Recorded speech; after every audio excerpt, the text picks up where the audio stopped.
Toast. That toast from my mother still echoes in my ears. At my brother's promotion dinner in front of 19 relatives, she raised her glass and said with a laugh, "Maybe one day you'll become worthy of this family." And everyone laughed, my sister especially, loudly, like it was all a joke. And Dad? He just smiled, like it was normal, like I really was less, like I had always been less. I was standing there, a glass of water in my hand, frozen. You know that feeling, right? When you can hear everything but can't say a word, like your voice has disappeared somewhere. The dinner was at a fancy restaurant in downtown Chicago, celebrating my brother's new promotion. He had just made VP, big deal. Everyone was proud, and honestly, I was too. I had always been happy for him, even when he ignored me, or when Mom always made him the priority. "Oh come on, it was just a joke." My sister leaned in and said, "You know that tone? Sweet, but with a sting underneath." I forced a smile. "Yeah, funny." But inside, something broke. And then, the door opened. You know that moment when everything slows down? Like a scene from a movie. Everyone turns to look. A man walked in, wearing a suit, holding an envelope. I had never seen him before. He walked straight to our table. "Excuse me, is this Mr. Daniel's family?" My brother looked up. "Yes. I have some documents that he needs to see immediately." The room went silent. My mother's smile froze. Me. I don't know why, but I felt something shift inside, like something big was about to happen. You know, this kind of thing doesn't just happen out of nowhere. Moments like this, they're built on years of history. We always looked like the perfect family from the outside. Suburban house. Sunday brunches. PTA meetings. Mom's monthly book club. Dad's stable job. Brother successful. Sister socially perfect. Me. I was the one doing Target runs. Sitting in my car with a caramel latte from Starbucks. Sometimes crying for no reason. Girls' night out was therapy for me. I even got a gym membership to deal with stress. But honestly, I was never consistent. I wasn't perfect. I could be loud, emotional.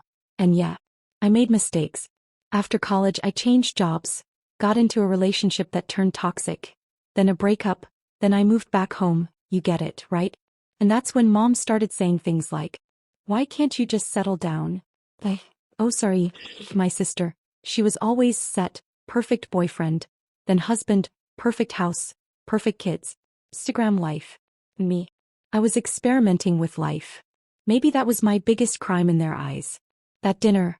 Honestly, I almost didn't go. But my best friend Lisa said, "You have to go. It's your family." I said, "Family? Really?" She laughed. A complicated family, but still." And she was right, maybe. I went, wore a nice dress, did my makeup, convinced myself that maybe tonight would be different. And then that toast. That one sentence. "Maybe one day you'll become worthy of this family." Can you imagine? From your own mother. In front of everyone. I went to the restroom afterward. Stood in front of the mirror. Tears in my eyes, but I didn't let them fall. "Not here," I whispered to myself. And when I came back, that man had already arrived. "These documents are urgent," the man said. My brother took the envelope. Opened it. At first his face looked confused. What is this?" Mom asked. "What happened?" The man said, "Sir, this is a legal notice, related to a company audit." I thought maybe it was just some business issue. It happens all the time. But then my brother started reading, and his voice began to shake. "Misuse of funds.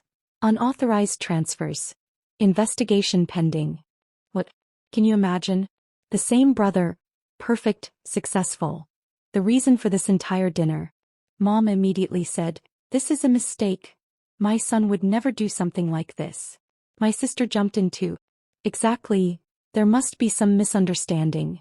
But the man, professional. "Sir, you are required to appear at a board meeting tomorrow at 9 a.m. Board meeting. The same kind of meetings my sister used to talk about all the time. And in that moment, for the first time, no one was looking at me. All eyes were on him. Later at home.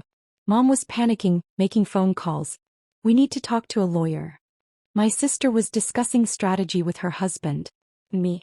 I was standing in the kitchen, the refrigerator light glowing, holding a glass of cold water. You know that 3 a.m. kind of silence? I asked myself, Am I happy? And the answer was strange. Well, I wasn't happy, but I wasn't sad either. There was just clarity. The next day, my brother had his hearing, and the truth slowly started coming out. He was involved. Pressure, promotion, maintaining a certain lifestyle, and then shortcuts. You know how it goes. A perfect image, cracking from the inside. A few days later, I went to see Mom. We were sitting in the kitchen, the same place where she used to drink her coffee. I said, "Why did you make that toast?" She stayed quiet. I said again, "Do you even realize how hurtful that was?" He finally spoke. "I was just trying to motivate you." I laughed.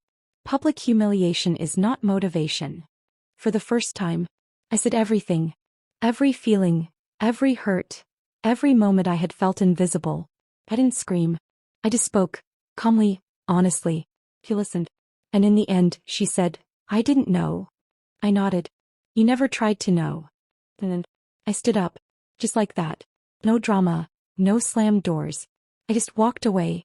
Later I met Lisa. We were sitting at Starbucks, our usual corner table. I told her everything.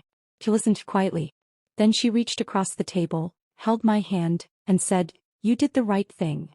You know that one sentence, how much it can mean. For the first time, I laughed. A real laugh. And now I'm okay. Not perfect. I still make mistakes. I still go on late-night drives sometimes, blasting music. But I'm myself. And this time, I don't need anyone's toast to define me. I am enough. Just enough. If this story resonated with you, please take a moment to like and subscribe for more emotional real-life stories like this. Your support truly helps this channel grow and reach others who need these messages.